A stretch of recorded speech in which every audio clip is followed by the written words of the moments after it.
Year. Bueno, a mí me dijeron que hasta el final de enero todavía se puede decir feliz año nuevo. Así que feliz año nuevo para usted, su familia y todos los hermanos y amigos de nuestra iglesia de Chapel at Wayne. Qué bueno que estamos celebrando este servicio, aunque de manera online, como lo hicimos la semana pasada. Gracias por sintonizar, gracias por participar del ministerio de nuestra congregación, gracias por compartir los videos con familiares y amigos. La buena noticia de esta semana es que si Dios quiere, Dios mediante, si no hay ninguna regulación del gobierno o del Estado que prohíba un número de personas reuniéndose en un mismo lugar, el próximo domingo, 16 creo que es, de enero, el próximo domingo, Dios mediante, estaremos de vuelta en el templo para celebrarle culto a Dios, para vernos las caras, saludándonos de lejito. Vamos a tener un banco de por el medio vacío, todo el mundo usando máscara, gel desinfectante en la entrada del templo, las medidas normales de precaución, 2 servicios, uno a las 9 de la mañana, otro a las 10:45 y por supuesto la transmisión en vivo a través de Facebook, YouTube, en el culto de las 10:45. La sugerencia que estamos haciendo, queridísimo hermano o amigo, es que si usted no está vacunado, considere ver el servicio de manera online a las 10:45. Todas estas medidas que estamos tomando para la protección suya y la protección de los demás, esperamos que terminen pronto. Lo que están diciendo los médicos es que la variante Omicron no es tan letal como la otra, a pesar de que es más contagiosa, y que si usted está vacunado, seguro que no va a terminar en el hospital y mucho menos padeciendo. Así que, gloria a Dios, que de una manera u otra, un espíritu, estamos aquí reunidos de vuelta. Recuerde que celebramos la semana pasada, que terminó el viernes, el tiempo de ayuno y oración. Pero usted no tiene que esperar que la iglesia marque un día de ayuno y oración para usted practicar esta importante disciplina espiritual. Recuerden también que el miércoles el pastor Escoto continúa con Juliana el estudio bíblico para los grupos pequeños virtuales, y el viernes, Dios mediante, un servidor, el pastor Ríos, con el tiempo de oración a través de Facebook, YouTube, ambos programas a las 8 de la noche por medio de las plataformas que ya usted conoce. Una vez más, como cada domingo, rendimos culto a Dios por medio de las alabanzas.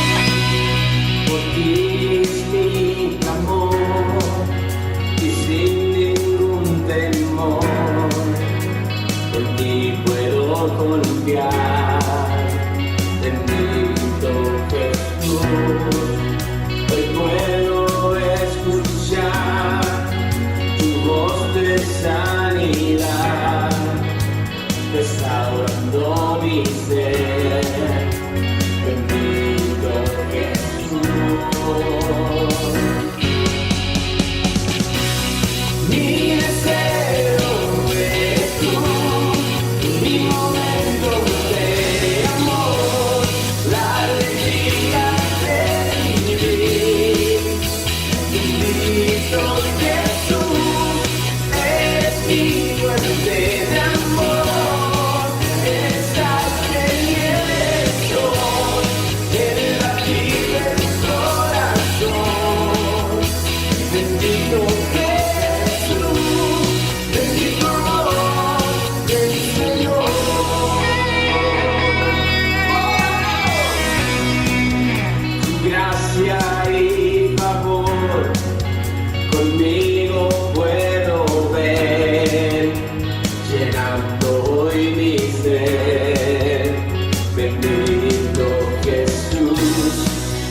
Y hoy mi voluntad se rinde a tu verdad, tu amor y tu bondad. Bendito Jesús. Mi deseo eres tú, mi momento de amor, la alegría de vivir. Bendito Jesús, eres mi fuente de amor, tú eres aire que soy, el latir del corazón. Bendito Jesús, bendito amor del Señor.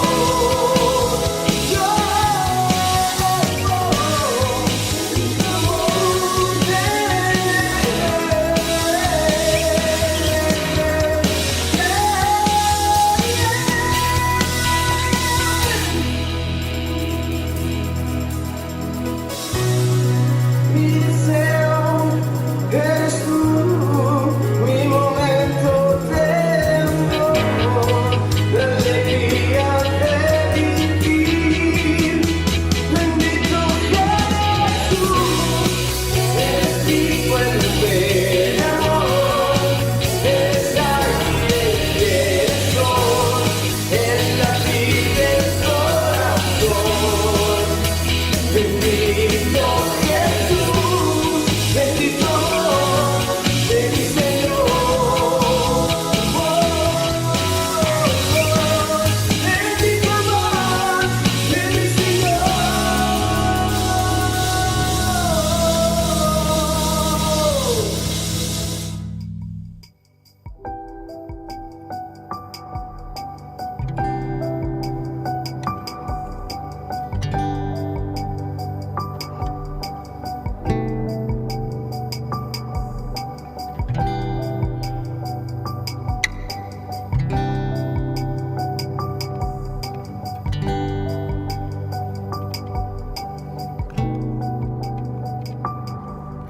Tú eres el camino y la vida.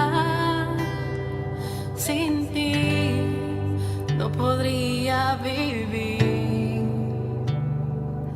Es por tu amor que hay una fuente inagotable de paz, de justicia y perdón.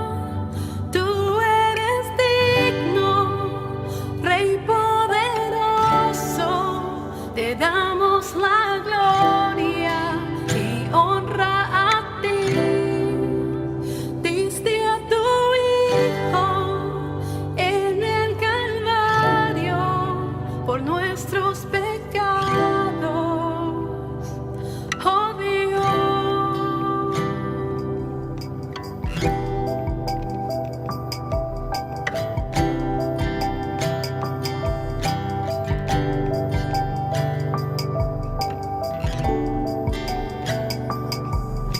Tú eres el camino y la vida. Sin ti no podría vivir.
Traemos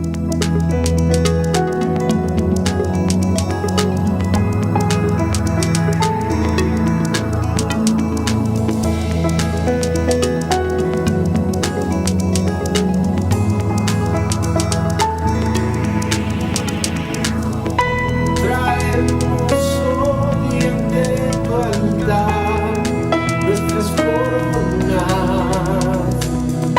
Queremos darte lo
invitarlos a considerar la lectura de la palabra de Dios que hoy se encuentra en el libro de Éxodo, capítulo 13. Éxodo, capítulo 13.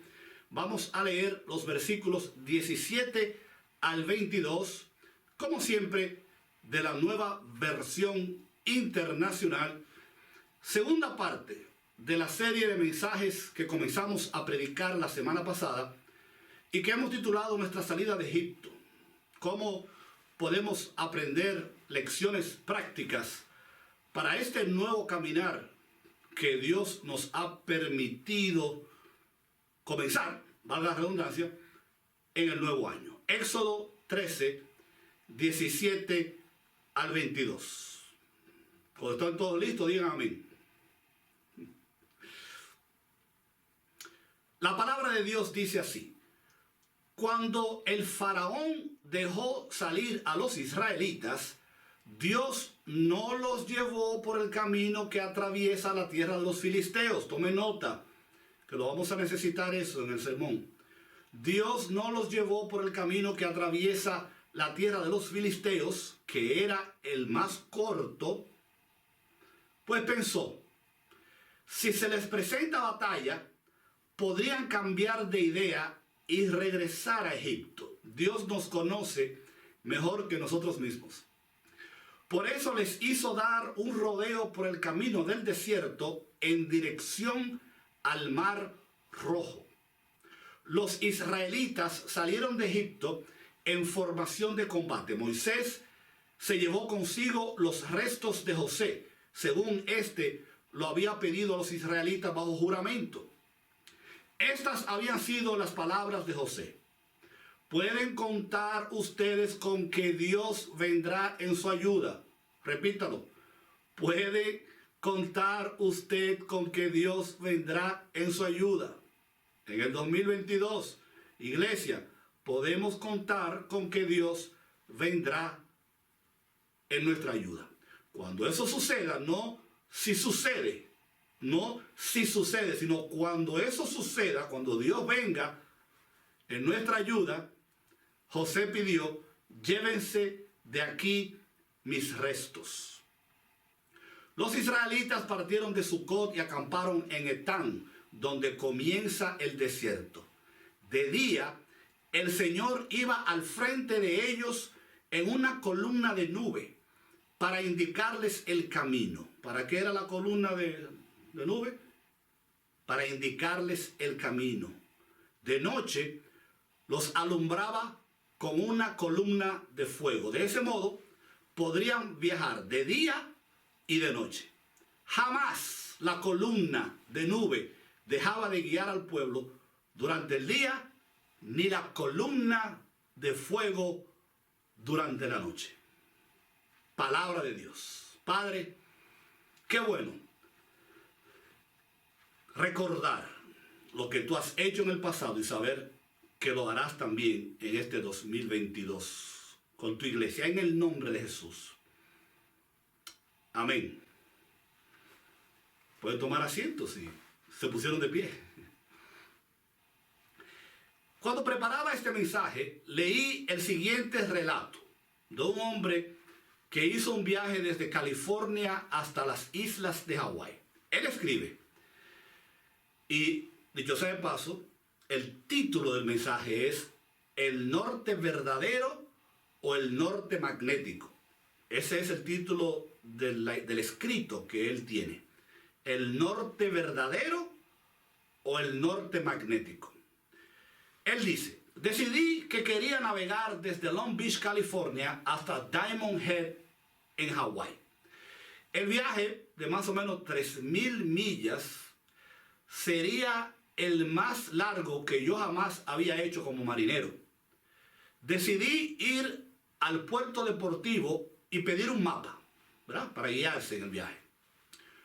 Sabía que estaba en problemas cuando el empleado me dijo que eso no se llama mapa, sino que se llama gráfico. A continuación, pues, el gráfico lo puse sobre la mesa y dibujé una línea recta entre California y Hawái. Desde Long Beach hasta el lugar donde yo quería llegar en las islas hawaianas. El puerto de Diamond Head. Yo pensé, escribe este hombre, yo pensé que debía ser lo suficientemente simple, ¿verdad? Usted está aquí, quiero ir para allá, y hay una línea que me lleva directo al punto donde yo quiero llegar, empleando, según los instrumentos que yo tenía, lo que se conoce como una brújula o un compact magnético, o una brújula magnética. Justo antes de mi viaje, decidí que un amigo que sabía mucho de navegación revisara mi carta de ruta, mi trayectoria, mi mapa, el plan que yo tenía para viajar desde California hasta Hawái. Y asegurarme, por supuesto, de que no me iba a perder en el camino. Mi amigo vio el mapa y me alegro de que lo haya hecho. Porque la primera pregunta que él me hizo fue: ¿tú estás usando el norte verdadero o el norte magnético para tu viaje? Y yo no tenía la menor idea de qué cosa él me estaba preguntando. Ilumíname, le dije, explícame porque no entiendo ni papa, como dicen en mi país.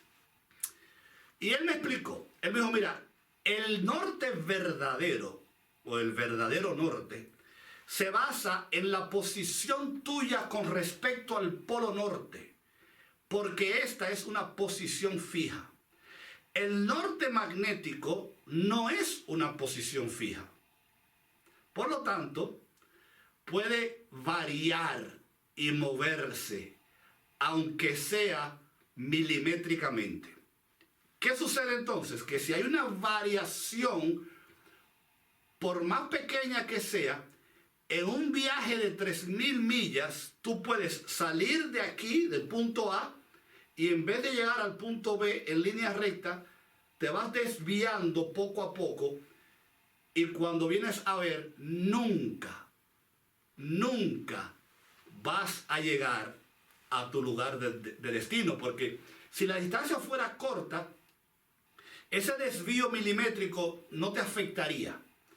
Pero repito, en una distancia de 3.000 millas, esa variación puede prolongarse de tal manera que la persona jamás llegue a su lugar de destino.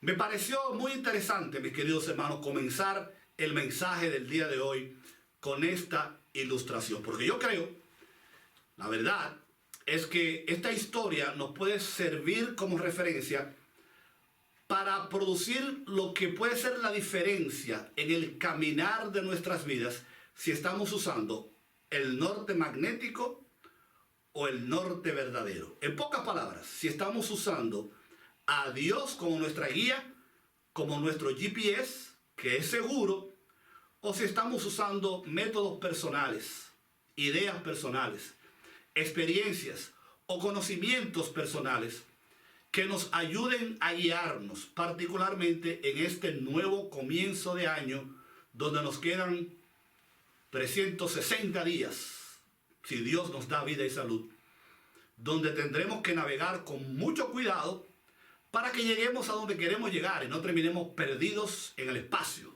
o en este caso, perdidos en medio del mar.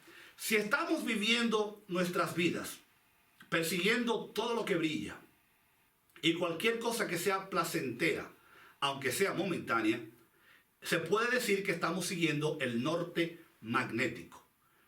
El norte magnético nos atrae a él y nos tienta para que nosotros, en muchos casos, nos desviemos del camino que Dios ha trazado para ti y para mí. Desafortunadamente, el seguir este norte, esta brújula, esta guía, este GPS, hace que nosotros perdamos de vista lo más importante. Sin embargo, en cambio, cuando nosotros decidimos seguir las instrucciones de Dios las indicaciones de Dios, el caminar de Dios, la brújula de Dios, el norte verdadero, estamos entonces nosotros en capacidad de cumplir lo que la palabra de Dios ha dicho, de que el propósito de Dios se cumplirá en nuestras vidas. Por lo tanto, hoy queremos asegurarnos de que no estamos siguiendo la brújula equivocada, pero estamos siguiendo el norte correcto. Alguien dijo en una ocasión que en una noche nació la nación de Israel. En una noche se formó la iglesia del Dios viviente. Nosotros podemos ver en Génesis individuos como Abraham, Abel, Enoc, Isaac, Jacob, adorando a Dios de manera individual. En Éxodo capítulo 1 al capítulo 11 tenemos familias enteras desde Egipto adorando a Dios en Gosén. Y después, en Éxodo 12 al 13, nosotros tenemos toda una nación formada como el pueblo de Dios. Y más tarde, por supuesto, en el Nuevo Testamento vamos a tener a una gran parte de la humanidad como la iglesia de Jesucristo. Cuando Israel salió de Egipto, Israel sale con sus líderes, Israel sale con la riqueza necesaria para construir sus templos, sus lugares de adoración, particularmente el tabernáculo.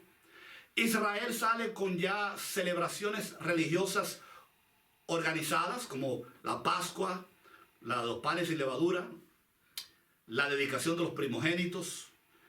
Entonces, ese cuerpo, ese grupo de personas que es la iglesia o el principio de la iglesia, va a entrar en el desierto. Y por eso en Hechos capítulo 7, versículo 38, el autor dice que este grupo que estaba allá afuera, la palabra griega que usa es la iglesia en el desierto.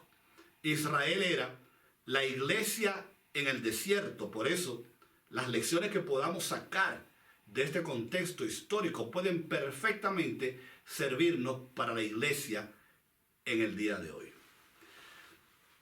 Por primera vez nosotros vemos que los israelitas organizadamente comienzan a funcionar como el pueblo de Dios. Dos grupos, para los que les gusta llevar anotaciones, dos grupos de personas son los que van a salir. Los israelitas, por supuesto, y otro grupo que dependiendo de qué versión de la Biblia usted lea, algunos lo llaman otras personas.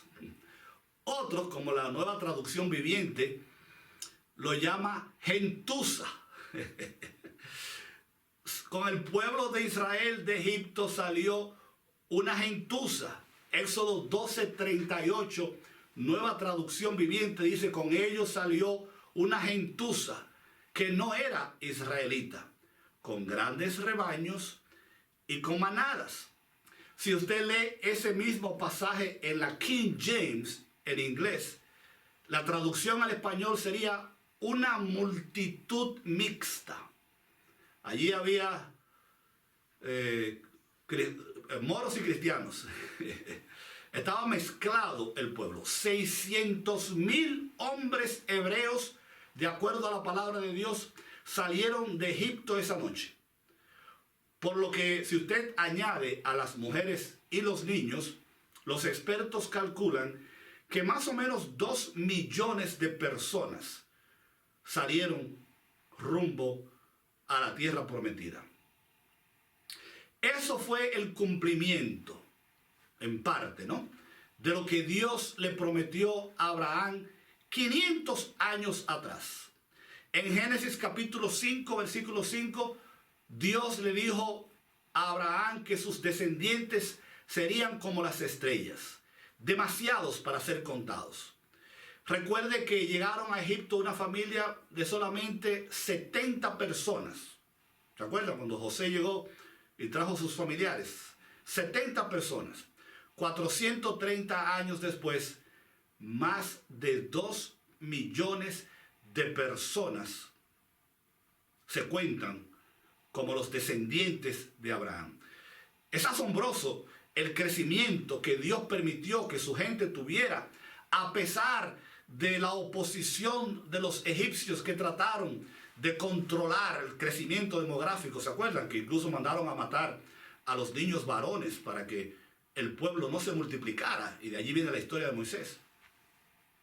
Egipto y el faraón hicieron de todo, pero nada pudo contra el plan de Dios.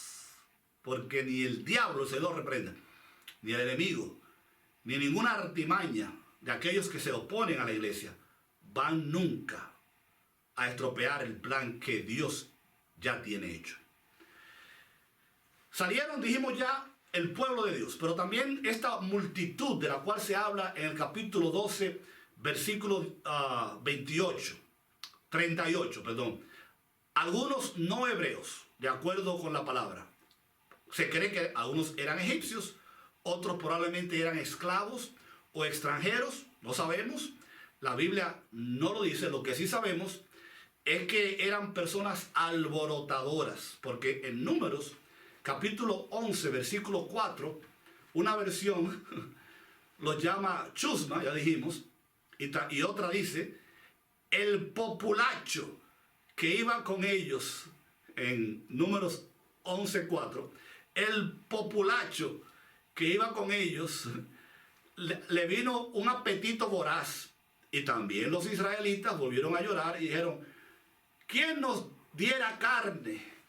¿Cómo echamos de menos el pescado que comíamos gratis en Egipto? Malagradecidos. También comíamos pepinos y melones y puerros, cebollas y ajos. Pero ahora tenemos reseca la garganta y no vemos nada que no sea este maná. Wow. Lo que me llama la atención de este pasaje es que es esta chusma, estos alborotadores, y recuerden, no es mía la palabra, ellos son los que empiezan a incitar al pueblo para que se queje contra Dios, para que en vez de estar agradecidos por lo que Dios había hecho hasta ahora, se quejen no de lo que tienen, sino de lo que no tienen. Y hay una lección para nosotros ahí, pero ustedes son bastante inteligentes, se las dejo de tarea. Hermanos, no es diferente en la iglesia en el día de hoy, porque en los bancos y muchas veces en los comités y en los ministerios de la iglesia hay este grupo de personas que no voy a llamarlos con el nombre que usa la NTV, pero alborotadores, ¿verdad? Personas que no necesariamente son de los nuestros, ovejas o lobos vestidos de ovejas, cizaña confundida con el trigo. La iglesia del primer siglo tenía predicadores que predicaban un evangelio falso. Jesús predijo que el enemigo se infiltraría en su ministerio y así fue con el caso de Judas. Por lo tanto, no nos debe sorprender a nosotros que de vez en cuando encontremos alguna cizaña en medio de nuestra iglesia. Lo importante es identificarlo y hacerle caso no a esas voces que nos quieren desviar del camino, pero escuchando siempre la voz de Dios. Salió el pueblo, salieron la chusma, aquellos que no eran parte del pueblo. ¿Y qué se llevaron? Estamos haciendo una introducción larga, como es costumbre. Bueno, dice la Biblia en el Éxodo capítulo 12, versículos 32 al 38, que salieron con una cantidad de posesiones. Tomaron los rebaños y manadas que eran suyos, porque eso había sido una promesa de Dios. Y cuando Faraón trató de evitar que ellos se llevaran el ganado, Moisés dijo, tenemos que llevarnos hasta la última pezuña. Eso está en el capítulo 10, versículo 26. Y además, nuestro ganado tiene que ir con nosotros. No puede quedarse aquí ni una sola pezuña. Para rendirle culto al Señor nuestro Dios, tendremos que tomar algunos de nuestros animales y no sabemos cuáles debemos presentar como ofrenda hasta que lleguemos allá. Cuando tú y yo, queridísimo hermano, salgamos de este mundo o Cristo venga por nosotros y dejemos atrás este Egipto, este mundo que representa espiritual y simbólicamente a Egipto, nos llevaremos con nosotros las bendiciones de Dios. Y se hará real, evidente, y se cumplirá la promesa de Jesús de que los mansos heredarán la tierra. Ni un casco, ni un grano de arena, ni una sola célula en el cuerpo de los redimidos por el Señor pertenecerá al enemigo y al viejo Egipto, sino que delante de la presencia del Señor en las fiestas del Cordero entraremos allá con todo lo que Dios nos dio. No estoy diciendo que vamos a llevar cosas materiales, pero vamos a llevarnos aquello que Dios nos dio, particularmente nuestro cuerpo transformado y nuestras bendiciones espirituales.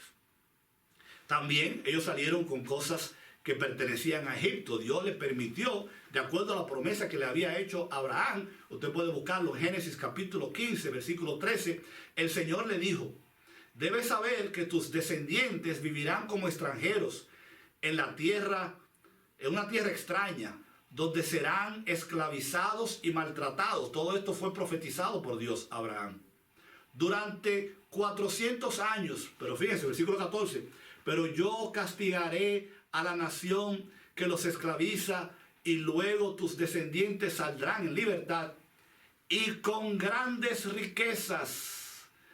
Una de las promesas de Dios es que no solamente iba a llegar el día en que la liberación iba a llegar, pero no saldrían con las manos vacías. Qué bueno, ¿eh? Qué bueno es pensar que si estamos viviendo un periodo de Egipto ahora y estamos pasando crujía, como dice mi papá, al salir no saldremos con las manos vacías. Y si no salimos con oro, con el oro de los egipcios, por lo menos saldremos con lo más importante, que son las bendiciones que Dios nos va a permitir adquirir en este nuevo caminar del 2022. Luego Dios le va a decir a Moisés que no saldría con las manos vacías en Éxodo capítulo 3, versículo 21.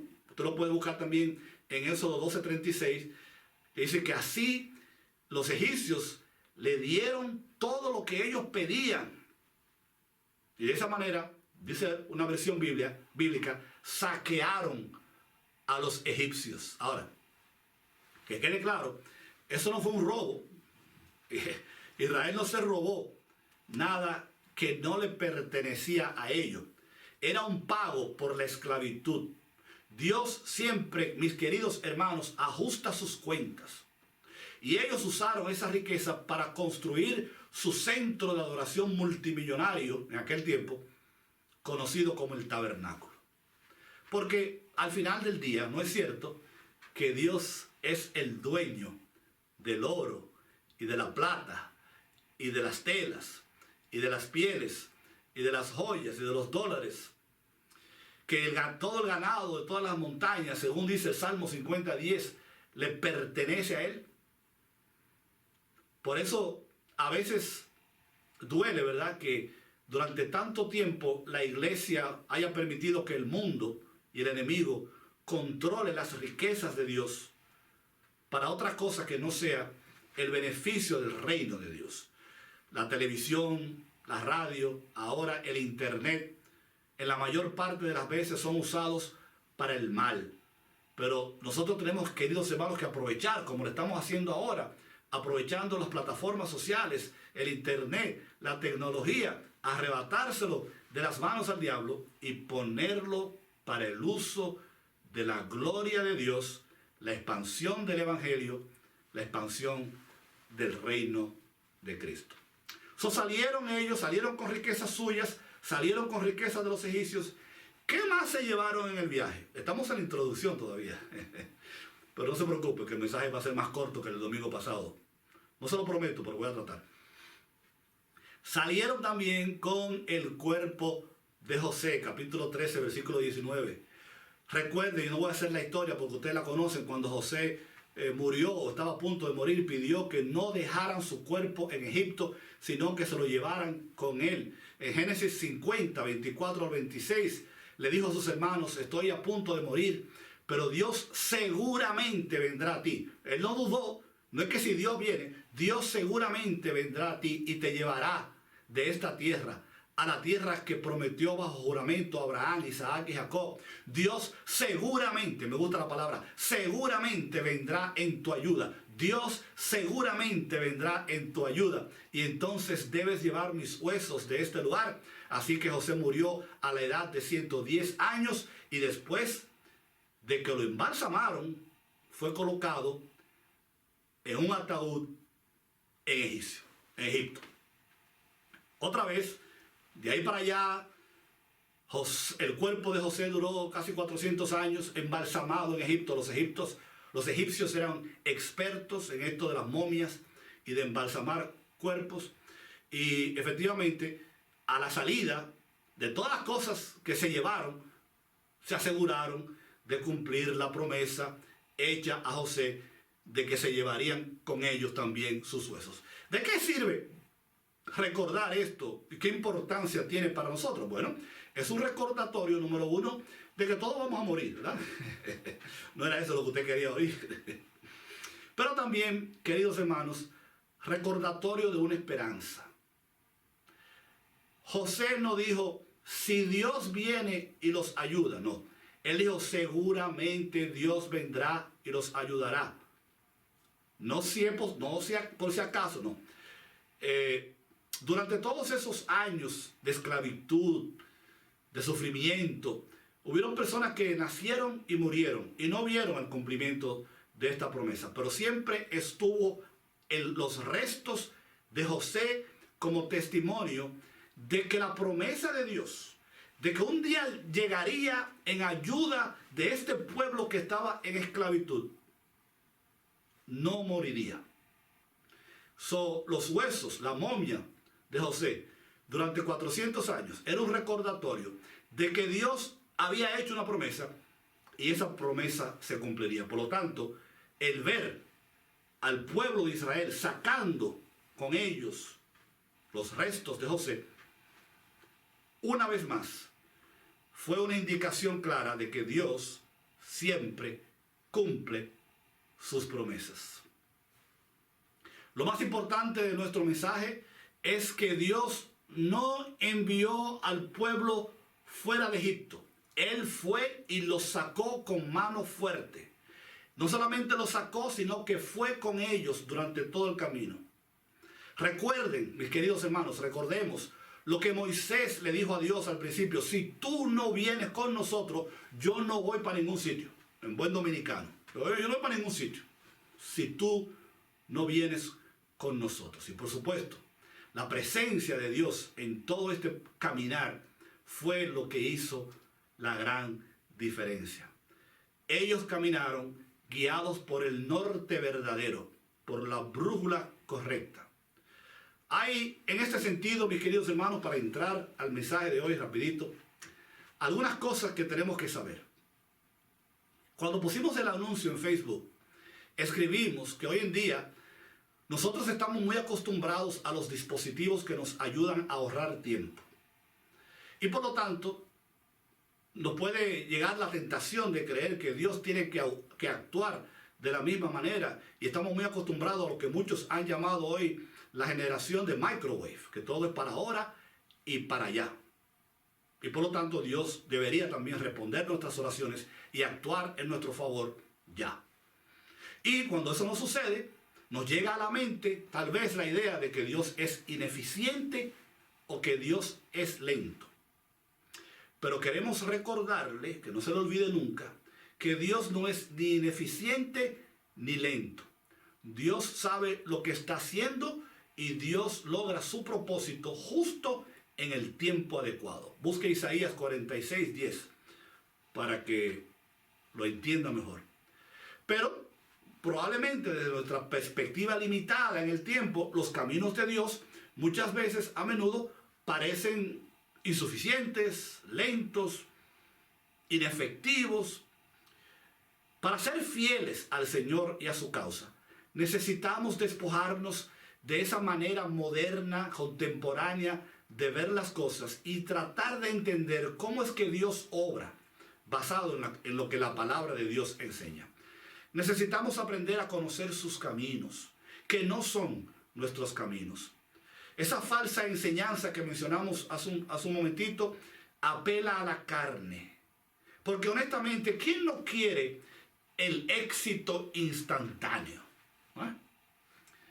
¿Quién no quiere soluciones instantáneas a nuestros problemas? Si tú tuvieras que elegir entre una batalla larga y difícil y una corta, ¿no escogerías tú la corta? ¿La ruta instantánea? Bueno, Dios acaba de liberar a su pueblo después de más de 400 años de esclavitud. Gran parte de ellos pasados estos años en miseria. Él los entregó justo a tiempo, de acuerdo con su palabra a Abraham en Génesis capítulo 15. Pero eso significó que muchas generaciones de israelitas vivieron y murieron clamando y esperando el cumplimiento de la promesa de que Dios un día los sacaría de aquel lugar. Ahora, el plan del Señor, una vez que ellos salen, era, si ustedes se dieron cuenta cuando leímos el pasaje, guiar a Israel a la tierra prometida. Si Moisés hubiera mirado un mapa, como hizo nuestro amigo al principio, habría visto que la ruta más corta de Egipto a Palestina, la ruta que no tenía ríos, que no había mares que cruzar, era directamente hacia el norte, a través de Gaza. Pero en lugar de ir por ahí, por el camino del norte magnético, como pusimos en el tema, Dios los guió a través del desierto. Si usted ve el mapa, se va a dar cuenta de qué es lo que estamos tratando de decir. A través del desierto, atravesando el Mar Rojo. El pueblo, dijo Dios, si lo llevo por este camino puede cambiar de opinión cuando vean los problemas y querer regresarse a Egipto. Porque como lo dijimos al principio durante la lectura bíblica, Dios nos conoce mejor que nosotros mismos. Y querido hermano, una enseñanza ahí rapidito es que si tú no estás caminando por el lugar que tú entendías que era el mejor y le preguntas al Señor, Señor, ¿por qué estoy yo yendo por este camino en vez de aquel que yo creía que era mejor? Es porque Dios te conoce y no te puede dejar a tu propia iniciativa. Y Él te quiere tanto que a veces Él tiene que obrar en contra de nuestra voluntad. Dios sabía que inicialmente ellos no estaban preparados para enfrentar los desafíos que vendrían y por lo tanto se iban a rendir y muchos iban a querer regresar a Egipto. Y aún todavía sí, ustedes se dieron cuenta en un pasaje que leímos, que se quejaron después y básicamente dijeron, deberíamos volver para atrás. Lecciones para nosotros en el día de hoy. Número 1 de 2 lecciones rapiditas. Todo esto sucede con el propósito principal de que Dios quiere que aprendamos a confiar, depender 100% solamente de Él. Lo primero que vemos es que Dios lleva a Israel por un camino de acuerdo al propósito de Dios, no de acuerdo al gusto o del conocimiento del pueblo. La ruta de Dios, mis queridos hermanos, muchas veces puede ser que nos lleve más tiempo, puede ser que el camino sea más pedregoso, puede ser que las dificultades no sean las que nosotros anticipamos, pero la Biblia es clara de que Dios no está deprisa y que sus planes y su manera de hacer las cosas siempre van a ser mejores que las nuestras. Dios se toma su tiempo. Recuerden que Dios llamó a Abraham cuando tenía 75 años de edad y le prometió darle un hijo, pero ese hijo no nació hasta que Abraham tenía 100 años de edad y su esposa tenía 90 años de edad. Hay esperanza todavía para los que quieren tener muchachos. Más allá de sus años fértiles. Tengan en cuenta que cuando la promesa de Dios a Abraham de tener una gran nación no se va a cumplir hasta 400 años después. Y pasaron muchísimas cosas en el camino, ¿verdad? Él tuvo un solo hijo, la esposa de Isaac, Rebeca, era estéril. Después nacieron Jacob y Esaú. Y Pasaron 400 años y la familia no era tan grande. ¿Dónde estaba la promesa de Dios? 400 años después, cuando vemos a la entrada de Egipto con José, dijimos allá, era un grupito de 60 personas que llega 400 años después, y la nación que iba a ser tan grande no llegaba ni a 70 personas todavía. Porque el tiempo de Dios no es el nuestro. ¿Cuántas veces vamos a tener que repetirlo? Finalmente, Abraham vio desde el cielo el cumplimiento de esta promesa cuando más de 2 millones de personas salen de Egipto. Verdaderamente una multitud que nadie podía contar.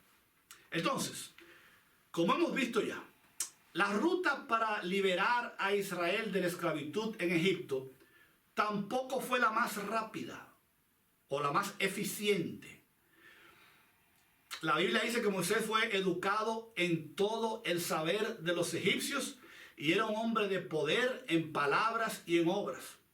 Usted diría, bueno, pero oye, este hombre entrenado en las mejores escuelas de Egipto, viviendo en la corte, definitivamente debía estar preparado ya a los 40 años de edad para cumplir y llevar a cabo aquella obra que Dios tenía para él. Sin embargo, no fue así. Usted recuerda que después de esto, Moisés tiene que irse al desierto 40 años más a prepararse. El tiempo de la preparación de Dios es el que él indique. David fue ungido como rey cuando era un adolescente, pero no llegó a ser rey hasta que tenía 30 años de edad. Y así podemos poner muchísimos ejemplos de cómo nosotros pensábamos que aquello se podía hacer de un día para otro, pero Dios se tomó su tiempo. Juan el Bautista aparece en la escena anunciando la venida del Mesías y Jesús tenía 30 años de edad. No estaba Jesús listo a los 15, a los 20, a los 25 para llevar a cabo el ministerio más grande en la historia, la salvación de la humanidad. Pero Dios esperó hasta que él tuviera 30 años. Y su ministerio todavía duró 3 años. Dios necesitaba 3 años para que Jesús hiciera todo lo que tenía que hacer. Pablo es otro ejemplo extraordinario del tiempo que le tomó. Si usted quiere más información, búsquelo en la Biblia. El tiempo que le tomó a Pablo hasta que estuvo listo para que Dios pudiera usarlo de la manera en que lo usó. El punto, mis queridos hermanos, aquí, no es desanimarlo a usted pensando, bueno, entonces Dios se va a tardar 20 años conmigo. No, el punto aquí es recordar que el tiempo de Dios es perfecto. La ruta de Dios no siempre tiene sentido para nosotros. Eso es muy importante. Cuando uno vea cómo se están dando las cosas en tu vida, en la vida mía, en la vida de la iglesia, y parece no tener sentido, y nos preguntemos, ¿verdad? ¿Por qué Dios no lo hace más rápido? ¿Por qué no escogió a Abraham cuando tenía 25 años para darle un hijo para que pudiera disfrutar al muchacho? ¿Por qué no a Jesús lo puso a trabajar cuando tenía 20 años? ¿Por qué no a David cuando lo ungió, lo puso en el trono? Dios podía haber ayudado a José para que no pasara tantos años en la cárcel. ¿Por qué tuvo José que pasar tantos años en la cárcel y esperar que el faraón tuviera un sueño? ¿Acaso Dios no podía hacer eso en un tiempo menor? ¿No puede Dios venir en tu ayuda y en la ayuda mía en un tiempo menor? ¿Por qué dejar a Moisés 40 años en el desierto? ¿Por qué permitir 400 años de esclavitud? Y así podemos pasar el día hoy reclamándole a Dios. Pero el camino de Dios, aunque parezca el más largo, aunque parezca el más difícil, aunque parezca el menos indicado, es el camino que nos conviene. Y por eso tenemos que tomarlo. Porque vale la pena a largo plazo la ineficiencia y las molestias difíciles para que al final no lleguemos desviados o perdidos, sino que encontremos ese destino en cualquiera que sea el área que tú estás esperando llegar. Y sobre todo al final del 2022, si Dios nos da vida y salud, que lleguemos a puerto seguro. La razón por la que el camino de Dios para su iglesia muchas veces parece más largo de la cuenta, es porque otra vez, si Dios nos deja que seamos nosotros los que escojamos la manera en que vamos a caminar, la dirección que vamos a tomar, y no lo usamos a Él como nuestro GPS, como nuestra brújula, como nuestro norte verdadero, las cosas pueden perfectamente terminar mal para nosotros. Dios no solamente los va a llevar por un camino diferente, pero se va a asegurar de ponerle una nube, una columna de humo, para guiarlos de fuego, para protegerlos, para que no pierdan el rumbo, porque Dios estaba con ellos. Dios nos lo mandó. Dios estuvo con ellos. La logística para proveer comida y agua y sostener a tanta gente en el desierto es algo increíble. Los expertos se rompen la cabeza calculando cuántos camiones de agua, cuántos Happy Meals, cuántos Subway sándwiches, cuántas pizzas eran necesarias todos los días para alimentar una multitud tan grande en medio de un desierto donde no había McDonald's, ni había ningún restaurante, pollos al carbón, ni nada de eso.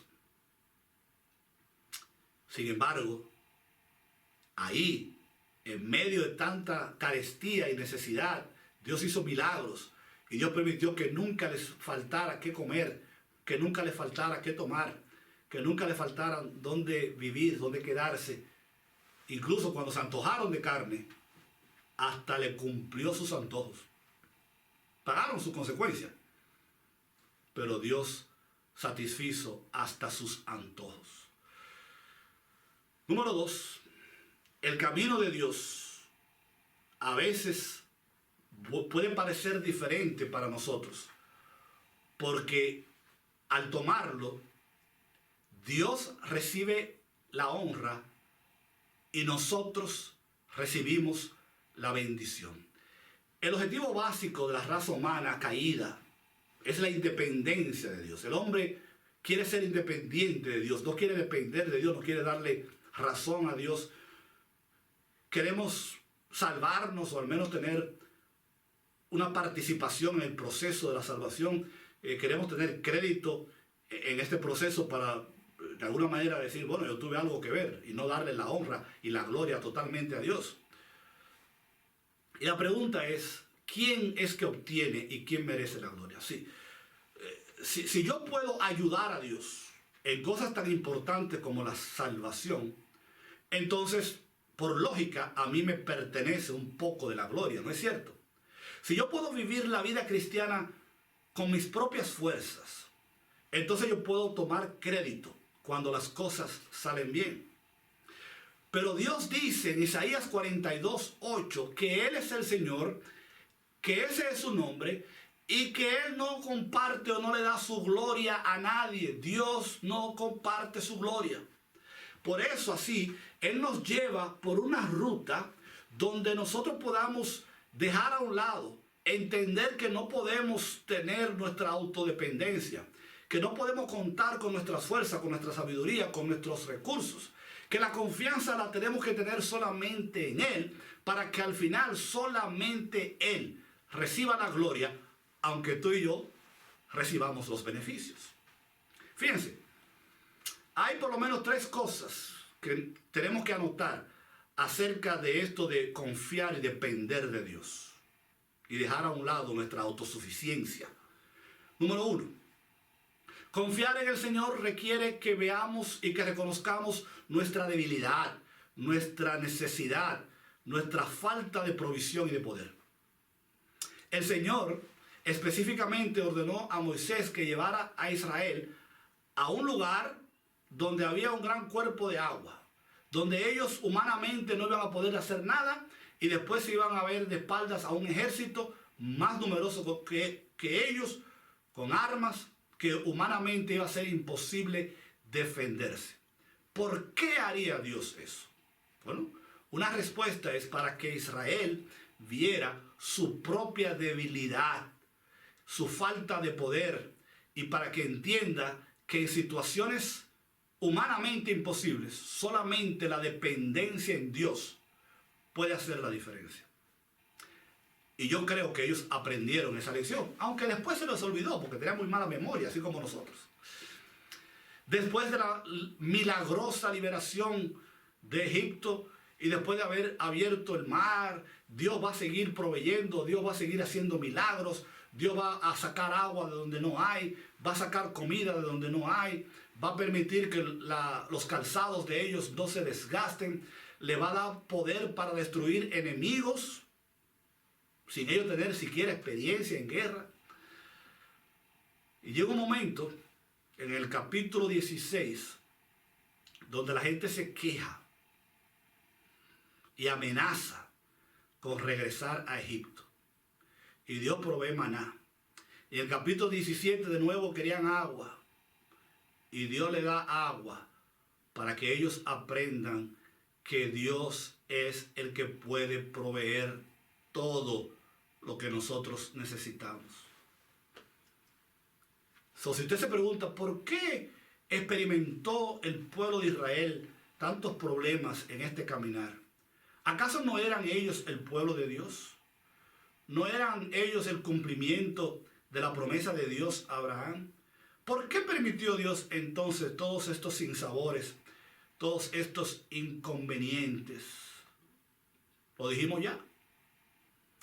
Para Él quedarse con la gloria y el pueblo con las bendiciones. Sin embargo, tú y yo nos gusta, ¿verdad?, criticar a Israel, pero a veces hacemos lo mismo. Y no vamos a aprender a confiar y depender de Dios si Él nos pone todas las cosas fáciles. Es como los hijos nuestros. Hemos hablado tanto de eso, ¿verdad?, que los hijos nuestros en el día de hoy, nosotros tenemos la mala costumbre de darle todo. Entonces ellos se acostumbran a que todo lo tienen y el día que tienen un problema no saben qué hacer. Dios va a permitir situaciones en nuestras vidas para que aprendamos a depender 100% de Él y le demos solamente a Él la gloria cuando veamos el milagro. Número 2, confiar en el Señor también requiere recordar que Él siempre cumple sus promesas. Dijimos ya el ejemplo de José, de que a pesar de todo, ¿verdad?, con todos los problemas y toda la preocupación y todas las propiedades y toda la organización que tenían que hacer, la gente se queda mirando, pero ¿y esto? ¿Nos llevamos una momia también? Sí, porque esa momia indicaba el cumplimiento de la promesa de Dios. Y cada vez que las generaciones nuevas preguntaran, ¿y por qué nos estamos llevando los huesos de José? Porque Dios prometió que vendría en ayuda de nosotros. Y este es el cumplimiento. La momia de José era una señal visible de que Dios siempre cumple sus promesas. Finalmente, cuando confiamos en Dios, dijimos ya, Él se queda con la gloria y nosotros con las bendiciones. Efesios 2, 8, 9 dice, porque por gracia sois salvos por medio de la fe, y esto no de vosotros, pues es un don de Dios, no por obra para que nadie se gloríe. Dios siempre es quien obtiene la gloria, solo Él la merece. Y nosotros tenemos la mejor parte del negocio, porque nos quedamos con la bendición, nos quedamos con la salvación, nos quedamos con la provisión, nos quedamos con la ayuda, nos quedamos con los milagros, recibimos bendiciones espirituales en todos los lugares y vemos respuesta a nuestras oraciones, principalmente cuando estamos en una situación donde no hay forma de que salgamos hacia adelante que no sea con la ayuda de Dios. Cuando confiamos en el Señor, Él obtiene la gloria y nosotros nos quedamos con los beneficios. Termino con esto. Les prometí que iba a ser breve, ¿verdad? Cuando el Hijo Eterno de Dios vino a esta tierra y se encarnó como humano, Dios lo guió por el norte verdadero, no por el norte magnético. Un camino difícil, el camino de la cruz. Cuando Jesús comenzó a decirle a sus discípulos que debían ir a Jerusalén y sufrir, a muchos no les gustó. No, pero ¿cómo va a ser? ¿Cómo tú vas a permitir que pase eso? Y Jesús tiene que reprenderlos. Y Jesús tiene que reprender a Pedro, que dijo, no, tú no puedes permitir eso. Después Jesús tiene que reprender a Satanás, que dijo, Satanás le dijo, no, pero tú no tienes que hacer eso. Ese no es el camino más práctico, ese no es el camino más fácil, ese no es el camino más sugerido. Jesús le dijo, apártate de mí, Satanás. El camino de Dios, y aún el 2022, podrá parecer largo. No estoy diciendo que así va a ser, ojalá que no, pero podrá parecer largo, podrá parecer difícil, podrá parecer pedregoso, pero cuando estés caminando, recuerda, querido hermano, Dios quiere profundamente enseñarnos a confiar y depender 100% de Él, para que solo Él reciba la gloria y tú y yo los beneficios. Que Dios te bendiga rica y abundantemente. Adoremos al Señor juntos en esta hora. Él es nuestro refugio en la tormenta. Gracias, Jesús, por este tiempo. Te amamos, Señor. Dulce refugio en la tormenta, es Jesucristo el Salvador. Dile conmigo, Él me alienta, Él me alienta y alimenta con su palabra y su amor. Dulce refugio en la tormenta, es Jesucristo el Salvador. Dile, Él me alienta, Él me alienta y alimenta con su palabra y su amor. Vengo a reposar en Él, Él es mi amigo fiel, una poderosa y fresca unción llenará mi corazón. Dulce refugio en la tormenta, es Jesucristo el Salvador. Señor, estamos seguros en ti. Tú eres nuestro refugio, tú eres nuestra paz, tú eres nuestra esperanza.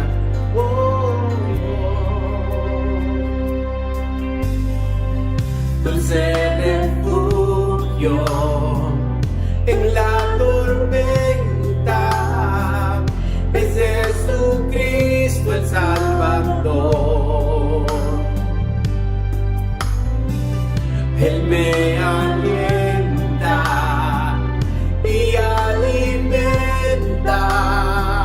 con su palabra y su amor. Vengo a reposar en Él, Él es mi amigo fiel, una poderosa y fresca unción llenará mi corazón. Dulce refugio en la tormenta, es Jesucristo el Salvador.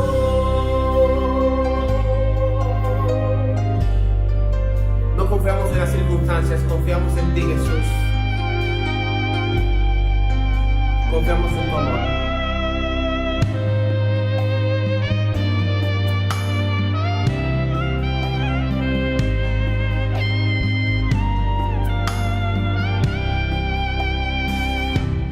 Vengo a reposar en Él, Él es mi amigo fiel, una poderosa y fresca unción llenará mi corazón. Dulce refugio en